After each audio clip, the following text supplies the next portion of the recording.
tal? Buenas tardes, soy Héctor de Mauleón, le doy la más cordial bienvenida a una nueva emisión del Foco. Le doy la bienvenida también a mi compañera Cintia Francesconi, a quien le agradezco que me acompañe esta tarde en uno de los recorridos más interesantes que podemos plantear. Muchísimas gracias, Héctor, y muchísimas gracias a todos ustedes los que nos acompañan cada domingo, que realmente son fieles a este programa, que les encanta el centro histórico. Y hoy, pues, como decía Héctor, vamos a hacer un recorrido, inimaginable, realmente impresionante de lo que fue una de las batallas, una de las incursiones, de las fechas más fuertes, la única incursión violenta que se hizo aquí en el centro histórico, la decena trágica que comenzó el 9 de febrero y hoy vamos a recorrer, vamos a buscar todas las huellas de la decena trágica en la ciudad, se las vamos a mostrar y vamos a contar las historias, las anécdotas y los personajes que intervinieron en estos días de tanta tristeza y muerte en el centro histórico. Así es, está por cumplirse un siglo de la decena trágica, 9 de febrero de 1913. La decena trágica, ese suceso sangriento que culmina con el sacrificio, con el asesinato del presidente Francisco I. Madero y de José María Pino Suárez, el vicepresidente de la República. Vamos a caminar, vamos a buscar por la Ciudad de México todas las huellas que quedan de la decena trágica. Comenzamos en este edificio sí, de la calle del Seminario. Estamos en el Seminario 12. Será 14, Seminario 14, y encontramos una placa arriba que lleva mucho tiempo colocada en ese sitio, desde 1968. La placa dice lo siguiente: Médicos Mexicanos y la Asociación Civil de Veteranos de la Cruz Blanca dedican este homenaje a la memoria del ilustre médico oaxaqueño don Antonio Márquez, quien murió frente a este lugar el día 9 de febrero de 1913 en el desempeño de su noble labor humanitaria. Aquí queda el cuerpo de uno de los médicos de la Cruz Blanca. Hay que recordar que en ese tiempo estaba la Cruz Blanca, la Cruz Roja, la Cruz Neutral, la Cruz Verde también, y la Cruz Verde, etcétera. ¿Por qué cae esta persona en este lugar? ¿Qué pasa el 9 de febrero en este sitio, en el Zócalo de la ciudad? Eso es lo que le vamos a contar a partir de este momento, porque nos estamos acercando hacia la calle del Seminario. El 9 de febrero era un domingo. El 9 de febrero de 1913, la burocracia descansaba, el presidente Madero estaba en el castillo de Chapultepec, solía los domingos salir a cabalgar por el bosque, acompañado por su Estado Mayor, por algunos amigos, y aprovechando que toda la burocracia estaba dormida, estaba descansando, se decide ejecutar un golpe de Estado que se había planeado exactamente enfrente de donde estamos en este momento, en el Hotel Majestic. En el Hotel Majestic, propiedad de un empresario llamado Cecilio Ocon, al que el maderismo había expropiado $1 millón, propiedades valuadas en $1 millón, entonces quería vengarse. Se dedicó a moverse por la ciudad, a preparar una conspiración para tirar el primer gobierno democrático que había en México, tal vez a lo largo de su historia, el primer gobierno elegido constitucionalmente. Ese domingo, muy cerca de las 7:30 de la mañana, por esta calle, por la calle la que estamos atravesando, Moneda y Seminario, hay que recordar que en esta esquina estaba la cantina El Nivel. Avanza una tropa formada, las fuentes varían, unas dicen que eran 3,000, otras dicen que eran 4,000 hombres, comandadas por el general Bernardo Reyes, por el general Félix Díaz, por el general Manuel Mondragón y por el general Gregorio Ruiz. Estos 4 generales, Bernardo Reyes y Félix Díaz, habían sido liberados de la prisión, estaban presos porque se habían levantado en armas contra el gobierno de Madero, fueron liberados de Lecumberri y de la cárcel de Santiago de Tlatelolco, donde se encontraban, y al frente de esta columna marchan por esta calle y van dando vuelta. ¿Cómo es el Zócalo en 1913? En 1913 el Zócalo tiene árboles, tiene un kiosco al centro que donó Manuel Escandón a la ciudad, está el kiosco sanitario, está la estación de tranvías, la catedral está llena de fieles que asisten a la primera misa, pero sobre todo el Zócalo está lleno de curiosos, miles de curiosos que se acercan con la noticia de que hay un cuartelazo, de que estalló la bola, de que se viene la revolución. Sobre todo domingo, imagínate, seguramente es el día del pueblo, es el día donde salen a pasear, estaba lleno ese día. Era muy temprano todavía y sin embargo ya había mucha gente que esperaba los tranvías que salían a Tlalpan, otros que salían de la primera misa, de las primeras misas de la catedral, pero sobre todo muchos que se habían acercado porque querían saber, recoger noticias de lo que estaba pasando. Estamos frente a la cruz de Mañosca en el atrio de la catedral. En este lugar un reportero del periódico Nueva Era se acercó a ver lo que estaba ocurriendo. Estaba justo detrás de estas rejas, él con las manos agarrándolas. Vamos a acercarnos, Cintia, como para tratar de reproducir o de recordar un poco ese ese momento.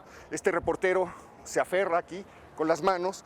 Le toca ver en el momento en el que la columna comandada por Bernardo Reyes da la vuelta, y en ese momento se descubre que hay una línea de tiradores pecho a tierra tirados junto a la banqueta del Palacio, y otra línea de tiradores frente a los portales, estos modernos portales, donde había un cajón de ropa, una tienda de ropa, un almacén famoso que se llamaba La Colmena. Lo que pasa es que Lauro Villar, que estaba ya, él era el encargado de la seguridad del Palacio Nacional, él ya había tenido, digamos, ya le había llegado el rumor de que iba a ser atacado el Palacio. Entonces, cuando llegan todos estos cadetes a destruir el Palacio, a tomar posesión del Palacio, él ya estaba totalmente preparado y además listo para recibir a todo el ejército. Claro, mencionó Cintia la palabra cadetes, y es que parte de la conspiración fue preparada con alumnos que iniciaban en la carrera de las armas con una traición. Eran los alumnos de la Escuela de Aspirantes de Tlalpan, una escuela semejante a la del Colegio Militar, solamente que la escuela del Colegio Militar era técnica y esta era una escuela más práctica, digamos.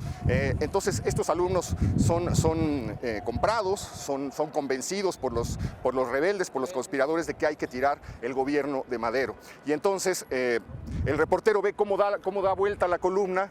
Le toca ver el inicio de una balacera estruendosa, magnificada por la altura de los edificios que están en el Zócalo. Porque también creo que suben a las torres. Se da cuenta que desde las torres de la catedral hay aspirantes que comienzan a disparar, y entonces toda esta gente que estaba en medio de la plaza, en medio de los árboles, en medio de los jardines, que se había acercado a ver qué estaba pasando, pues comienza a correr despavorida. En medio de la balacera, Martín Luis Guzmán dice que murieron 1000 civiles y 200 soldados. Es decir, en una balacera de 10 minutos, el Zócalo quedó regado de cadáveres. No se había disparado una bala desde los tiempos de la Reforma en la Ciudad de México en una batalla. Es la primera batalla que ocurre. Nadie recordaba, nadie había vivido ese horror. Fue completamente pavoroso, fue completamente inesperado. El general Bernardo Reyes, el general alzado contra el gobierno de Madero, es el primero en caer. Quisiera yo acercarme hacia la puerta central del Palacio, que es el lugar en donde Lauro Villar, aquí, si estuviéramos hace un siglo atrás... Aquí estarían acostados todos los soldados, listos para disparar a todos estos cadetes, estos jóvenes, que ¿cuántos años tendrían? De alrededor de 15 a 20 años, muy jóvenes. Eran, sí, unos muchachos a los que estos emblemas del pasado, que querían restaurar el porfiriato, lo que querían era tirar el gobierno de Madero para instaurar el viejo orden porfiriano. Por eso contaban con Félix Díaz, el sobrino de don Porfirio, que era uno de los jefes de la conspiración, y convenciendo a varios militares, la compañía de ametralladoras de San Cosme, varios cuarteles de la ciudad, etcétera, pero sobre todo la escuela completa, que eran cerca de 400 alumnos, se lanzan a la toma del Palacio. Estamos ya en el lugar en donde Lauro Villar, el general que recordaba Cintia hace un momento, instaló junto a la puerta 2 ametralladoras Rexer, dos ametralladoras que era pues de las grandotas, que tienen un aparato, como una rueda que gira. Exacto, con la munición de las antiguas. Un aparato mortífero en ese tiempo, uno de los aparatos más avanzados con los que contaba el gobierno, pero como yo le decía, venían cerca de 3 o 4 mil hombres, y los que estaban defendiendo el Palacio no eran más de 150, y solamente tenían parque para defender el gobierno de Madero durante 10 minutos. Acabados esos 10 minutos no sabían qué iban a hacer, iban a pelear a bayoneta calada. En este lugar, en este momento, donde estamos justamente, es donde se acerca el general Bernardo Reyes para tratar de convencer a Lauro Villar de que le entregue el Palacio. No se sabe un siglo después quién dio la orden, de qué manera comenzó la balacera, pero de las 2 ametralladoras que estaban ahí, una de ellas manejada por el coronel Juan C. Morelos, y los reclutas que estaban, los tiradores que estaban pecho a tierra, comenzaron a hacer fuego. Bernardo Reyes cae en este lugar, la foto es famosísima, todo se llena de caballos despanzurrados, la gente comienza a correr despavorida, tiran desde la Alameda, tiran desde aquí, algunos tiran desde arriba, desde las azoteas del Palacio. El Palacio tenía en ese tiempo nada más 2 pisos, no se había agregado el último, y se desata la mortandad más espantosa. De esa manera queda inaugurada lo que conocemos, lo que se llamó primero como la Semana Trágica, y que el periódico El Imparcial bautizó después como la Decena Trágica. Uno de los peores momentos en la historia de México, uno de los momentos más oscuros, más dolorosos, un momento que está asociado con la traición. Sí. Le vamos a contar más adelante por qué con la traición, pero como ya sabemos, culmina con el asesinato de este personaje lleno de bondad, de ingenuidad, de buenas intenciones, que era el presidente Francisco I. Madero. ¿Qué es la Decena Trágica? Sí, que muere a los 39 años, ¿no? Vamos a ver qué es la Decena Trágica. Se lo contamos en esta nota. La madrugada del 10 de febrero de 1913, el presidente Francisco I. Madero recibió una llamada donde se le informaba que el Palacio Nacional había sido tomado por tropas que desconocían su gobierno, que Bernardo Reyes y Félix Díaz habían sido liberados por los generales Manuel Mondragón y Gregorio Ruiz, y que el general Lauro Villar había sido herido durante la defensa del Palacio Nacional. Madero respondió a la sublevación con una columna de honor que lo escoltó la mañana de ese domingo, desde el Colegio Militar hasta el centro de la ciudad como muestra de que el ejército aún le era fiel. Ese mismo día, Victoriano Huerta se acercó al presidente para ponerse a sus órdenes. Horas más tarde, el general Mondragón tomó la Ciudadela, el mayor depósito de armas de la ciudad. Así se dio paso a los 12 días que pusieron de cabeza a la capital del país y provocaron pánico entre sus habitantes, obligados a vivir en medio del desabasto de alimentos, cortes de luz eléctrica, suspensión de las líneas telefónicas y encarecimiento de cualquier artículo de primera necesidad. Victoriano Huerta, al ser nombrado comandante militar de la Plaza General, garantizó al presidente que las tropas sublevadas serían vencidas en breve. Los días pasaron y los dos bandos protagonizaban enfrentamientos que ocasionaban incendios, dejaban hoyos en las paredes, cobraban la vida de cientos de civiles y obligaban a las familias a refugiarse fuera de la ciudad. La poca efectividad de las estrategias de Huerta despertaron las sospechas de varios seguidores de Madero, en especial de su hermano Gustavo. No estaban equivocados, el embajador de Estados Unidos, Henry Lane Wilson, Félix Díaz y el jefe de las fuerzas defensoras del presidente encabezaron una conjura que no tardaría en triunfar. A pesar de las numerosas solicitudes de renuncia, Francisco I. Madero se mantuvo firme y hasta llegó a creer de nuevo en las palabras de Victoriano Huerta, cuando éste le prometió que la tarde del 18 de febrero tomaría la Ciudadela. Todo era una trampa. Ese día, por órdenes de Huerta, aprendieron al presidente Francisco I. Madero, al vicepresidente Pino Suárez y al encargado del Estado Mayor, Felipe Ángeles. Madero y Pino Suárez, presos en la Intendencia de Palacio Nacional, fueron obligados a renunciar a sus cargos. La Constitución indicaba que el secretario de Relaciones Exteriores, Pedro Lascurain, quedaba al frente del Poder Ejecutivo. Sin embargo, Huerta logró que éste renunciara al cargo el 19 de febrero y que ese mismo día él fuera nombrado presidente interno. Después de eso, Madero supo que no tardarían en asesinarlo. La noche del 22 de febrero, Francisco Cárdenas y Rafael Pimienta se presentaron ante Madero y Pino Suárez para trasladarlos a la penitenciaría. Felipe Ángeles se despidió de ellos sin imaginar que minutos después ambos serían asesinados en la parte trasera de Lecumberri. Si le puedes hacer un acercamiento. Aquí está exactamente el balcón de la fotografía Daguerre, Max Factor, un restaurante en La Concordia, y es precisamente en este balcón en donde salen Madero, Huerta y el ministro de la Guerra, Ángel García Peña, a dar el discurso donde Madero le explica a la gente lo que está pasando y después reanuda la marcha. Pero este es el lugar, aquí lo estamos viendo exactamente, es el segundo edificio, ahorita ya no lo vamos a ver, pero podemos pararnos en el punto exacto, es el segundo edificio que está frente a Bellas Artes. Podemos tomar este referente, mira, esto nos puede servir de referente. Está el Pegaso, y entonces está más o menos entre los dos Pegasos. Está en la calle, enfrente de la calle, mira. Pues está aquí, es este. No, esta es la estatua de Madero. Mira, aquí lo vemos claramente. Está el edificio de la Nacional, que lo vamos a encontrar todavía, y el siguiente edificio, la siguiente entrada sería la fotografía de Daguerre. Aquí estaría, exactamente. Nosotros estamos en este momento en este edificio, en el interior de este edificio.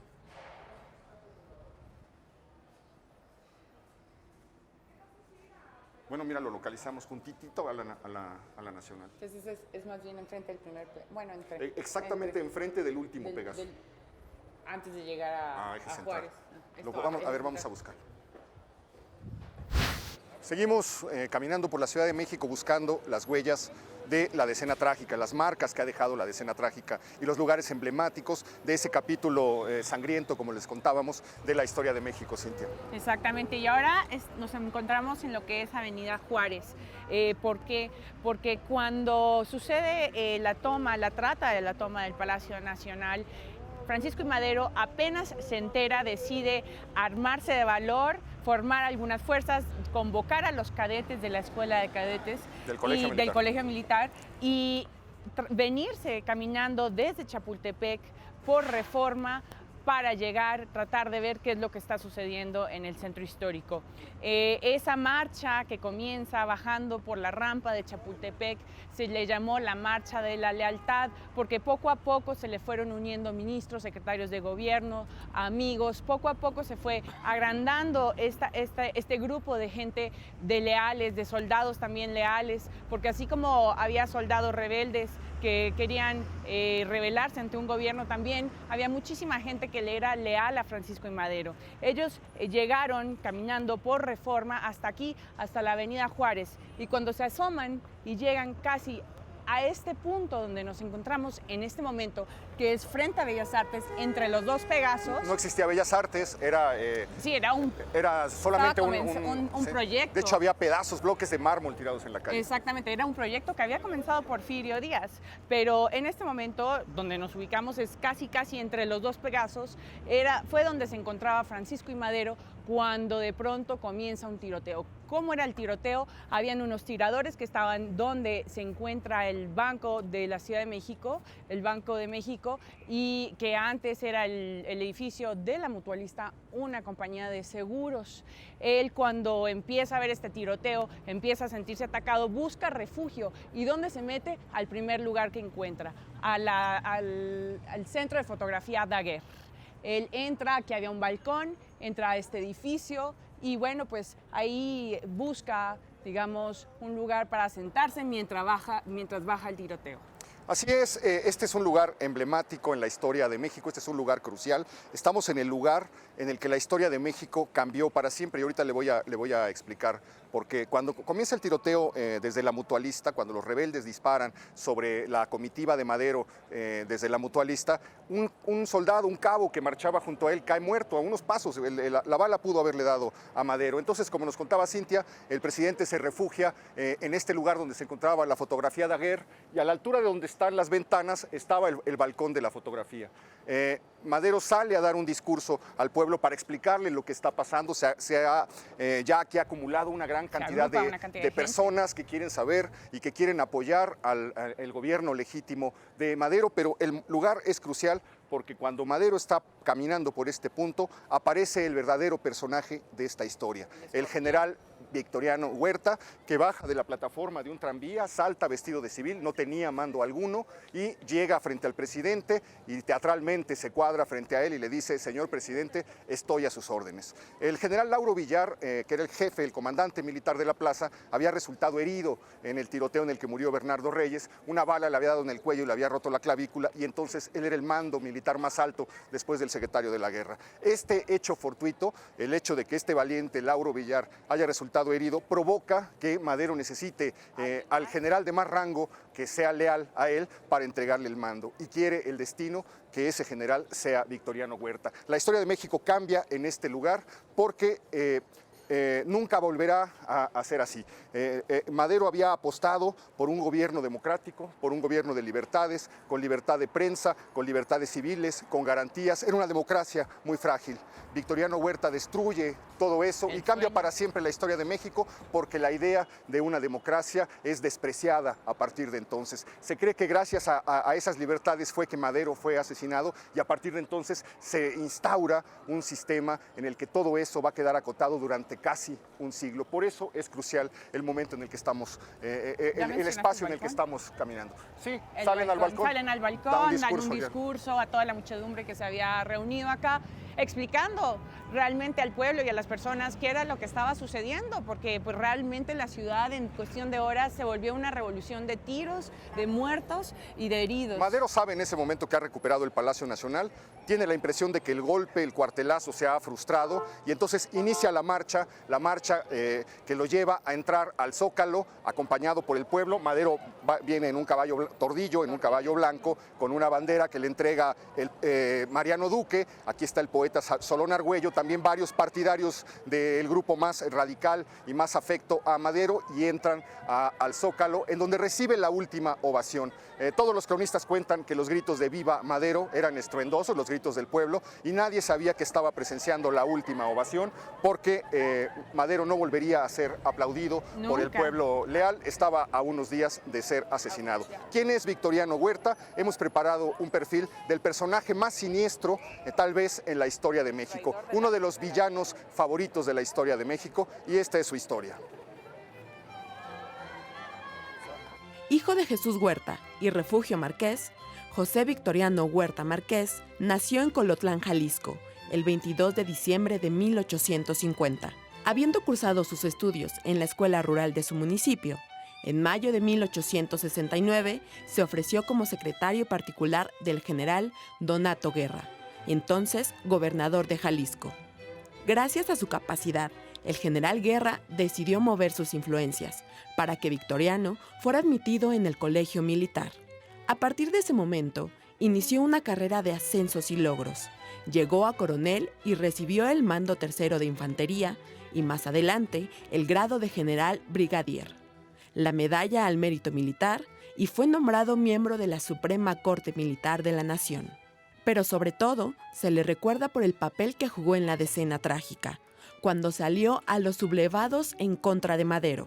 Así, Victoriano Huerta, el general Félix Díaz y Henry Lane Wilson, embajador de Estados Unidos en México, reconocieron el Pacto de la Embajada, también conocido como Pacto de la Ciudadela, que de alguna manera terminaría en el asesinato de los hermanos Francisco y Gustavo Madero, así como del vicepresidente José María Pino Suárez, el 22 de febrero de 1913. Autonombrado jefe del Ejecutivo, el gobierno de Victoriano Huerta se caracterizó por el despilfarro, la anarquía, llegando incluso a disolver el Congreso. Con todo, para el 8 de julio de 1914, presionado por el Plan de Guadalupe de Venustiano Carranza, Victoriano Huerta renunció a la presidencia de la República. Acto seguido, se trasladó a España y un año después se trasladó a Estados Unidos, donde fue detenido y acusado de fomentar la rebelión en México. Meses después, el 13 de enero de 1916, murió Victoriano Huerta, quedando en la memoria colectiva como chacal y traidor. Mira, sáquelo, sé. ¡Ay! Mire, don Roberto, miren lo que me regaló, muchas gracias. Muy sencillo, pero con cariño. con mucho. Ay, muchas Oiga, gracias. parecía que venía preparado, trae el artículo, trae... Qué gusto verlo, ¿eh? Señora Rosa María, muchas gracias a usted. Gracias, señora. Gracias, señor Roberto.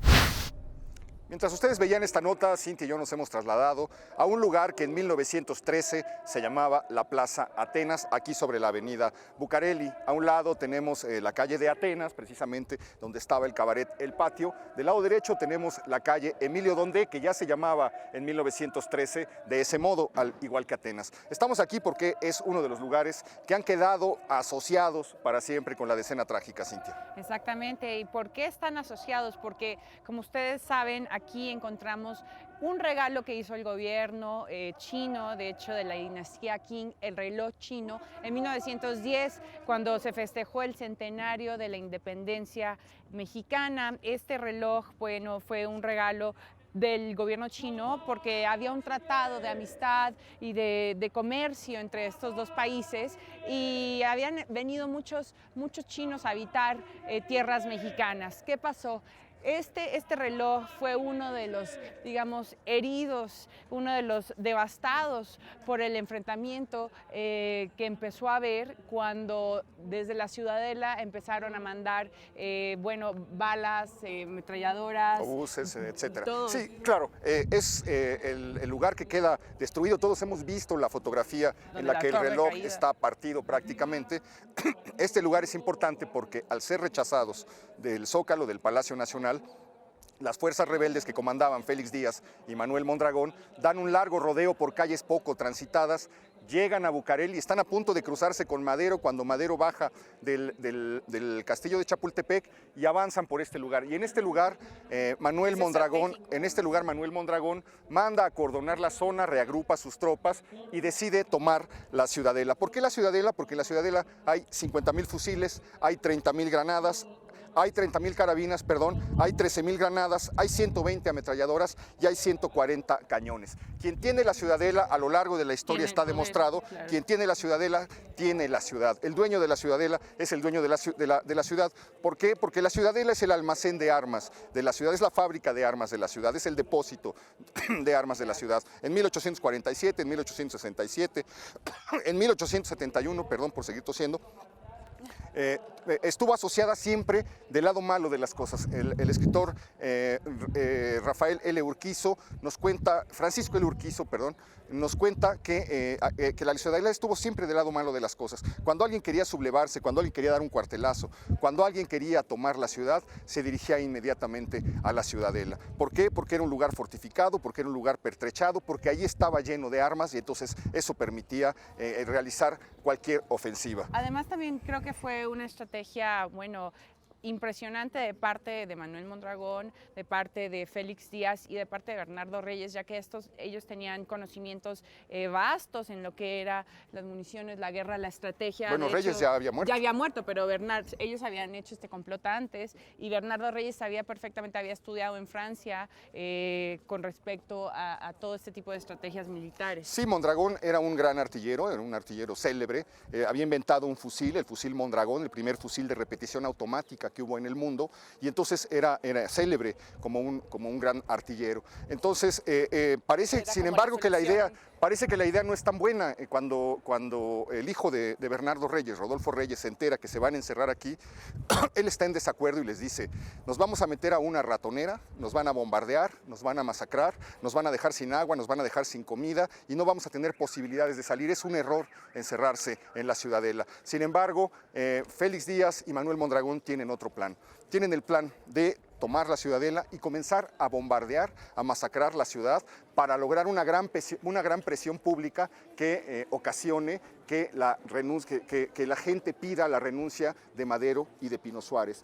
Toman la Ciudadela no tanto para resistir, sino para desde ahí iniciar una empresa verdaderamente infame, de destrozar la ciudad, matar civiles, bombardear inocentes, hasta lograr que la presión internacional, la presión pública, la opinión pública, presione a Madero a renunciar. Y entonces, después de rodear este lugar, de tender cordones de seguridad con tiradores por todas partes, es célebre que manda a tomar La Guay, el edificio de La Guay que hemos visitado alguna vez por su gran altura, porque desde ahí se dominaba Valderas, se dominaba San Diego, se dominaba Reforma, se dominaba la calle de Morelos, se dominaban todos los alrededores, y manda una compañía de ametralladoras para que se instale en ese sitio. Eso va a decidir el destino de todos los habitantes de esta colonia, que van a quedar encerrados durante los 10 días que dura la decena trágica, bajo el fuego, sin poder salir, con tiendas cerradas, sin vigilancia, sin luz, un servicio telefónico precario, muchos muertos que quedaban ahí, no podían ser sacados de la casa, ni siquiera de las casas, se pudrían si eran heridos ahí por una bala perdida, etcétera, y no había manera de sacarlos. Sí, bueno, se supone que la ciudad, o esta parte de la ciudad, realmente era un episodio de horror. Se veían cadáveres pues, que es bastante extraño encontrar en una ciudad así tan digamos, populada. También se dice que era tan grave la cuestión del hambre, de la falta de alimentos, que de hecho de la Roma mandaron en una comitiva, hicieron digamos, hicieron como un asalto, evocaron un asalto, sin embargo, entró un camión lleno de alimentos para alimentar a las personas que estaban viviendo pues, esta violencia en la ciudad. Hay escritores, Urquizo, uno de ellos, que cuenta cómo mucha gente estaba en contra de Madero. En realidad, la Ciudad de México hubo una campaña tan horrible de la prensa, de desprestigio contra el gobierno de Madero, que mucha gente no lo quería. A Madero lo odiaba la Ciudad de México. Hoy nos han contado otra historia, pero el hecho es que cuando a Madero lo matan, la Ciudad de México sale a celebrar. Y en medio de eso, muchos comerciantes españoles, porque muchos españoles estaban en la conspiración, muchos españoles querían quitar a Madero para volver al viejo orden del poder absoluto bajo un solo hombre que garantizara sus intereses y que garantizara la seguridad de los extranjeros, comienzan a mandar, eran dueños de tiendas de abarrotes y comienzan a mandar carretones con víveres. Se dice que en ese momento esto era una romería extraordinaria. Toda la gente que estaba en contra del gobierno corría por aquí a meterse, a tomar parte del cuartelazo, a encerrarse en la Ciudadela y a pedir fusiles. La toma de la Ciudadela de Félix Díaz y Manuel Mondragón duró solamente 20 minutos, porque los oficiales de la Ciudadela ya estaban comprados también, eran parte de la conspiración, y mataron al único general leal a Madero, lo mataron por la espalda, al general Villarreal, y de ese modo sacaron una bandera blanca, de manera que Félix Díaz, Manuel Mondragón y sus tropas entran por donde estamos caminando Cintia y yo en estos momentos, hacia la Ciudadela, el almacén de armas de la ciudad. Vamos a caminar por el interior, ojalá nos den permiso de subir a la azotea, porque en ese lugar se instalan las ametralladoras que van a barrer a las fuerzas federales de Madero, a los cuerpos de rurales que tratan de tomar la Ciudadela. Vamos a subir para conocer el interior de ese lugar en donde se desarrolló este capítulo de la historia, y luego vamos a bajar a la estatua de Morelos, porque aquí en la estatua de Morelos pasa otro suceso muy importante en la decena trágica que le vamos a explicar un poco más adelante. ¿Caminamos? Acompáñenos.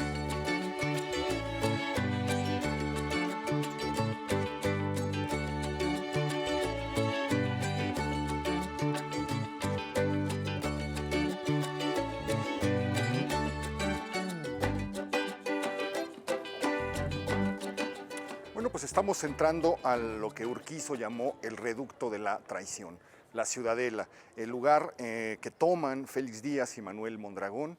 Hay una serie de imágenes que nos muestran, muchísimas fotografías nos muestran el aspecto, cómo era ese lugar en esos días. Estamos a punto de cruzar hacia el patio en donde se encontraban los 40 cañones que eran pues como la artillería más pesada que había entonces en la ciudad. Como les decía, este era el depósito donde estaba todo el parque, donde estaban todas las armas, donde estaban las municiones. Ellos deciden encerrarse en este lugar para resistir.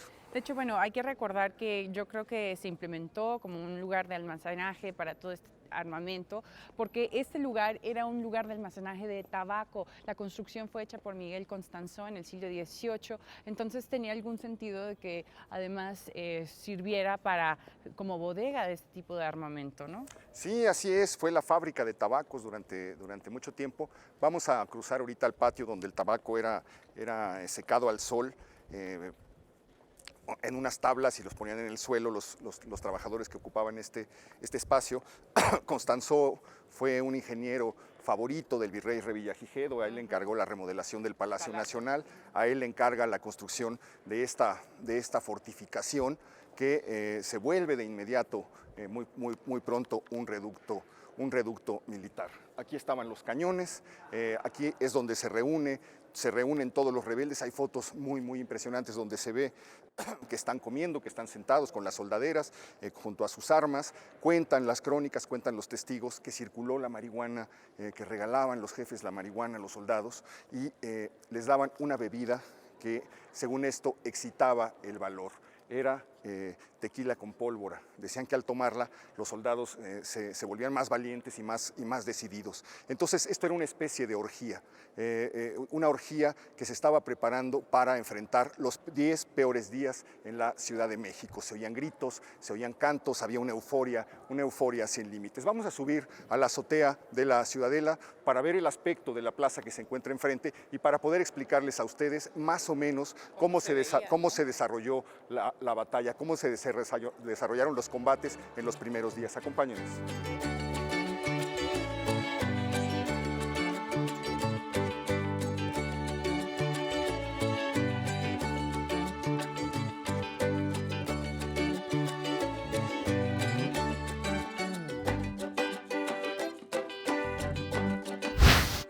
Bueno, pues logramos subir al lugar, al techo de la Ciudadela, a las azoteas de la Ciudadela, que fueron un lugar que estaban erizados de cañones, de fusiles y de ametralladoras. Toda esta parte fue pertrechada por soldados felicistas, así se les llamaba, ya que el líder muerto Bernardo Reyes era precisamente Félix Díaz, y estos soldados comenzaron a hacer dos tipos de estrategias. La primera era detener los ataques que llegaban por la calle de Valderas de las fuerzas leales a Madero. Se dice que por qué Victoriano Huerta, sabiendo que estaba coronado aquí de ametralladoras, mandó una carga de rurales a caballo. Los estaba mandando al matadero, pero todavía en ese momento no se sabía. Mandaron a cerca de 300 rurales maderistas a tomar la Ciudadela a caballo y 20 minutos después solo quedaban 20. La segunda estrategia fue comenzar a tirar hacia eso que estamos viendo, hacia el poniente, hacia el oriente, de la ciudad. Detrás de la Torre Latino que alcanzamos a ver aquí se encuentra desde luego el Palacio Nacional. Entonces se emplazaron los cañones y Mondragón hizo los cálculos. Hay una foto en la que él aparece frente a un pizarrón calculando el tiro que va a hacer.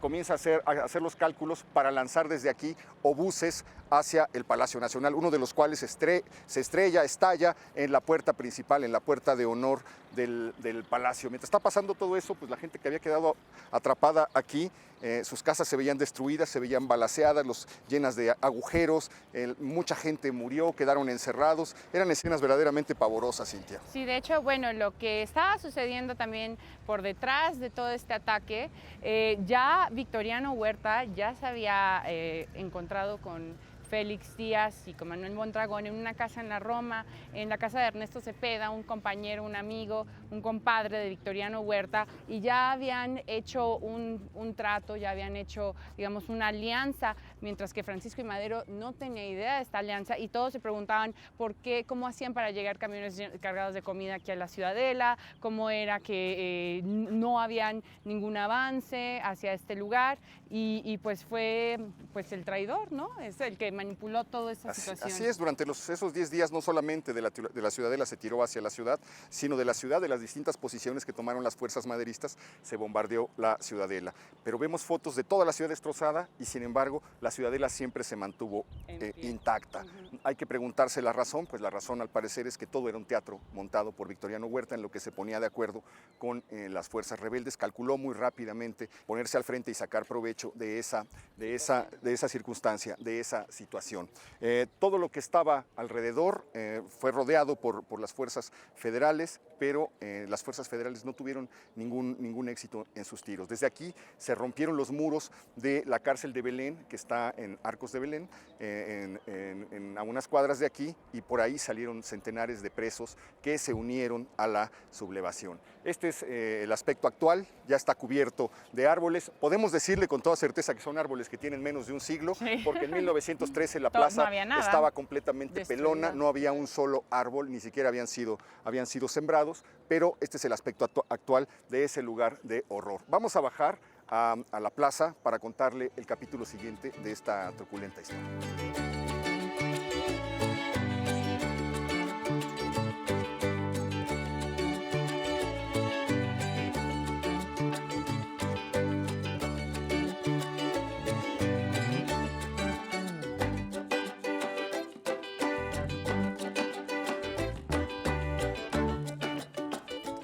Seguimos otro rastro de la decena trágica en la parte baja, en la plaza de la Ciudadela. Aquí atrás de mí hay una placa que nos cuenta que en este sitio fueron asesinados don Gustavo Madero, el hermano del presidente Madero, y don Adolfo Basó, que era el intendente del Palacio Nacional, al que acusaban de haber disparado la ametralladora que mató a Bernardo Reyes. Basó y Gustavo Madero se les tendió una trampa. Victoriano Huerta los invitó a comer al restaurante Gambrinus, era el restaurante de los políticos, una especie de cardenal de aquel tiempo, el restaurante de los políticos, de las celebridades, el restaurante preferido de las grandes personalidades de esa época. Lo invita a comer ahí y ahí lo detiene y se lo entrega aquí a Félix Díaz y a Manuel Mondragón, quienes se deciden vengar de la muerte de Bernardo Reyes asesinando a Basó y entregan a Gustavo Madero a la chusma en este lugar. Esta estatua dedicada a Morelos fue inaugurada, según vemos aquí en esta placa, por Francisco I. Madero. Dice, y el señor general Ángel García Peña, que era el secretario de la Defensa. Esta estatua, dice ahí, se inauguró el 5 de mayo de 1912, cuando se cumplía un siglo del centenario del sitio de Cuautla. Faltaban unos meses para que en este mismo sitio el hermano del presidente Madero, don Gustavo Madero, al quien le faltaba un ojo y tenía un ojo de cristal y por eso le apodaban Ojo Parado, fuera entregado a la chusma aquí, a los rebeldes, para que entre ellos lo lincharan. Hay una serie de relatos verdaderamente pavorosos, espeluznantes de todo lo que le hicieron. Ha sido contado esto por Vasconcelos, por Taracena, por Urquizo, por muchísimos cronistas y novelistas que presenciaron esos sucesos. Le sacaron el ojo bueno de un bayonetazo, dice una de las crónicas. Vasconcelos cuenta que le cortaron el miembro y se lo metieron en la boca. Urquizo relata cómo en medio de la golpiza él ya se vio perdido. Eso se me hace extremadamente conmovedor. Se vio perdido y comenzó a llamar a su madre en medio de la desesperación. En este lugar, junto a esa placa, es donde se comete la siguiente infamia, la siguiente cosa que hace tan trágica, que la decena trágica sea efectivamente un suceso tan trágico. Estamos caminando frente a este lugar. ¿Qué dice ahí? Matamoros, el ingeniero Carlos Noriega fue el que proyectó y construyó este monumento. Que se inauguró por iniciativa de la Asociación del Colegio Militar.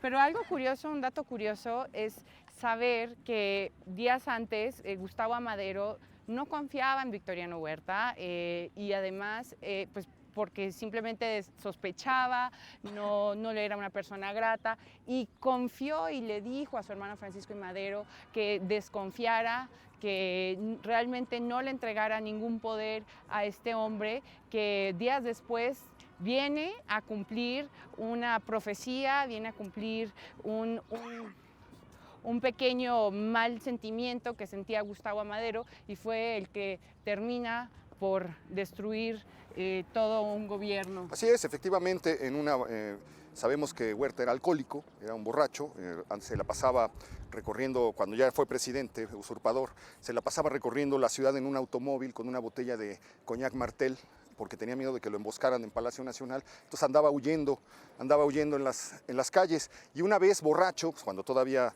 no se daba el golpe de Estado, dijo que él podría convertir en un guiñapo a Madero y tirarlo en un segundo. Un general de apellido Rábago, que había sido enviado como espía para espiarlo por el secretario de la Guerra, les pasó el reporte, y entonces la conclusión fue que a Huerta le quitaron todo el mando, ya no mandaba ningún ejército, lo trajeron a la ciudad, lo tenían congelado en el momento en el que estalla la decena trágica. Es por eso que cuando él llega aquí a Avenida Juárez, a donde estábamos hace un momento, no tenía ningún mando, y Madero, alentado por su hermano Gustavo, como nos recuerdas, decide nombrarlo comandante militar de la plaza, sellando así su destino. Vamos a atravesar la calle de Bucareli hacia la legendaria colonia de la arquitectura porfiriana, la colonia Juárez, para buscar el lugar donde estuvo la casa de Madero, que fue incendiada durante la decena trágica en 1913. Acompáñanos.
La siguiente huella de la decena trágica relacionada también concretamente con el presidente Madero se halla en esta colonia bellísima, hermosísima, legendaria, que es la colonia Juárez, una colonia que el terremoto hundió a trechos en el pesimismo, a trechos en la decadencia, pero en la que hay una cantidad increíble de edificios que se han demorado hasta nuestro tiempo. En la esquina de Liverpool y Berlín, concretamente en el número 21 de Berlín, vamos a encontrar una pequeña placa que muchas veces pasamos sin mirar.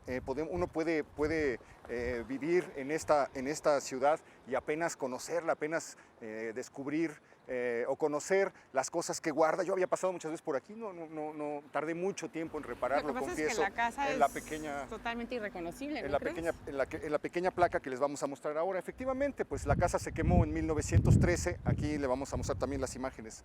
La única imagen que conseguimos de la casa incendiada, el número 21, es Berlín 21, donde vivía Madero. La entrada era por allá, pero en la modificación que sufrió la casa, la placa vino a parar del lado de la calle de Liverpool 25. Y aquí está la placa. Dice, en este lugar estuvo la casa del presidente Francisco I. Madero incendiada en los días de la decena trágica en 1913. Efectivamente, pues la casa realmente se incendió bastante rápido, había mucha madera, suelos de parqué, obviamente como se utilizaba en la época, y pues fue ya cuando pidieron ayuda para que pudieran venir a auxiliar a apagar el incendio ya había desmoronado todo lo que había dentro. Así es, esta es la casa en la que habitaban los padres de Madero.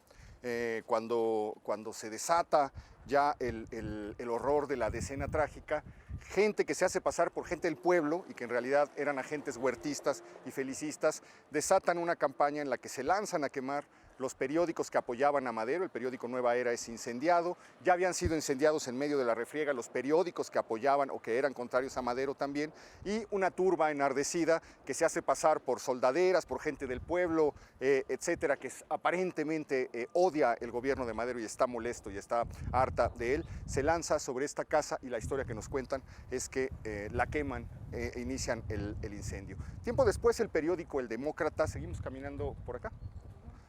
Tiempo después es la casa, perdón, es una casa, esta construcción, pues es una construcción indefinible, tiene rasgos de los años 20, puede ser de los 30, puede ser de los 40, ha sufrido sucesivas renovaciones de la casa original, no queda absolutamente nada, fue demolida totalmente. Pero tiempo después, le contaba, el periódico El Demócrata en 1914 hizo un reportaje porque encontró al portero, al conserje de la casa de los padres de Madero, y entonces él les contó cómo había sido el incendio y qué es lo que había pasado. Así se supo que era mentira la versión propalada por el huertismo, por el gobierno de Huerta, de que la gente del pueblo enardecida había venido a quemar la casa del presidente. Lo que había pasado es que desde una casa que se ubicaba aquí y desde otra casa que estaba en Londres, felicistas comenzaron a disparar contra la casa vacía del presidente.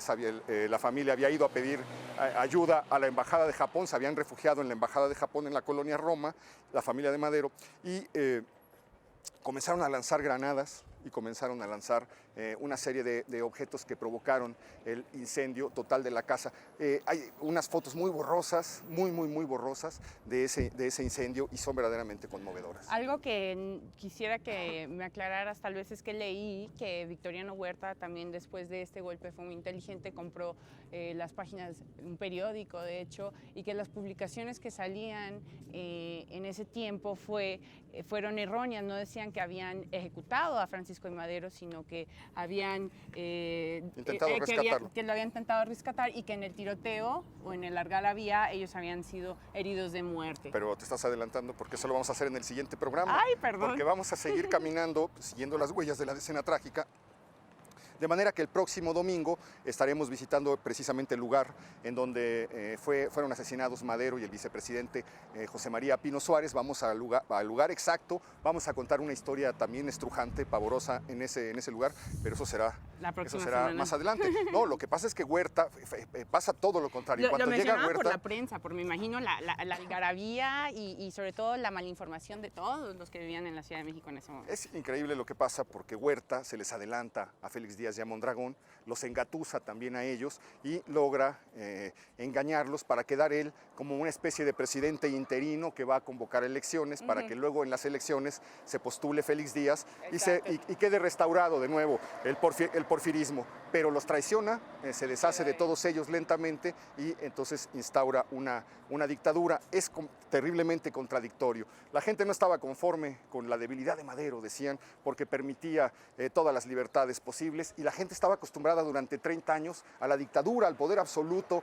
de Porfirio Díaz, de un solo hombre. Comenzaron a burlarse de Madero, comenzaron a vejarlo, decían que era un mandilón, decían que lo dibujaban como un enano diciendo estupideces, como un hombre al que le quedaba la ropa grande, como uno que creía en espíritus y que estaba un poco loco, que estaba un poco enfermo de la cabeza, etcétera. Humillarlo, ¿no? Y bueno, pues hicieron todo lo posible porque ese gobierno cayera, de los ricos de entonces, los poderosos de entonces, los militares de entonces, los políticos de entonces, los católicos de entonces, los porfiristas de entonces, todos hicieron lo posible porque eso cayera. Y lo que les pasó fue que cuando lograron que cayera, les pusieron en la boca un plato de sangre. La dictadura de Victoriano Huerta, los 14 meses más terribles que ha vivido la Ciudad de México tal vez en su historia, desapariciones, asesinatos, levantones, persecución de senadores, de diputados, de periodistas, de líderes políticos, un momento horrible verdaderamente del que le vamos a hablar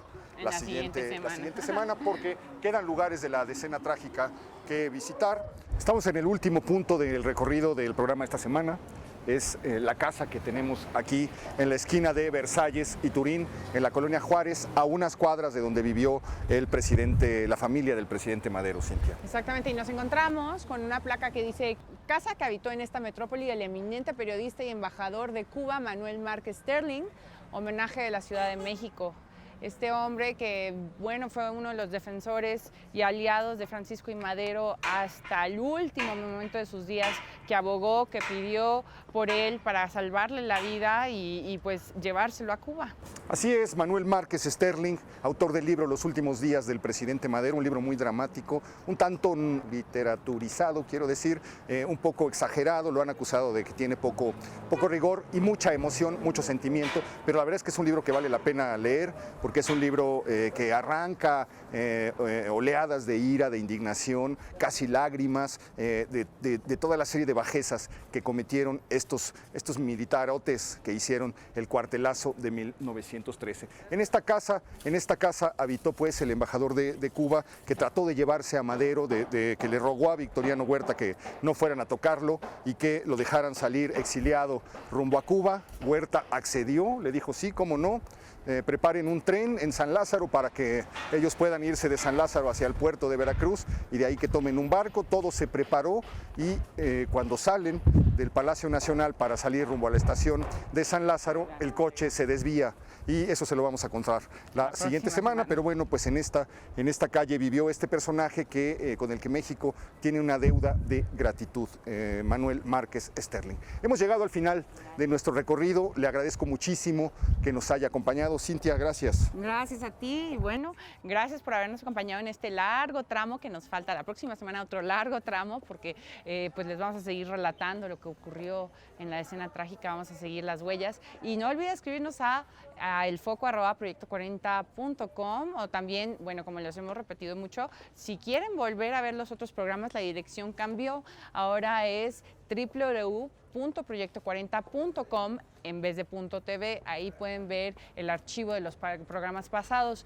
y también pues escríbanos a Twitter, que es @sinfrancesconi y @hdmauleón. Les agradecemos muchísimo sus comentarios, sus sugerencias, sus críticas, sus recomendaciones, sus tips. Estamos pendientes de todo en la medida de lo posible, intentamos responderles, mantener estar en interacción con ustedes. Le agradezco muchísimo de verdad que nos haya acompañado en un nuevo recorrido por calles de la Ciudad de México. Lo espero la próxima semana, ya lo sabe usted, aquí en El Foco. Hasta la vista. El Auditorio de León quedó precioso, ver qué le hacen sobre eso.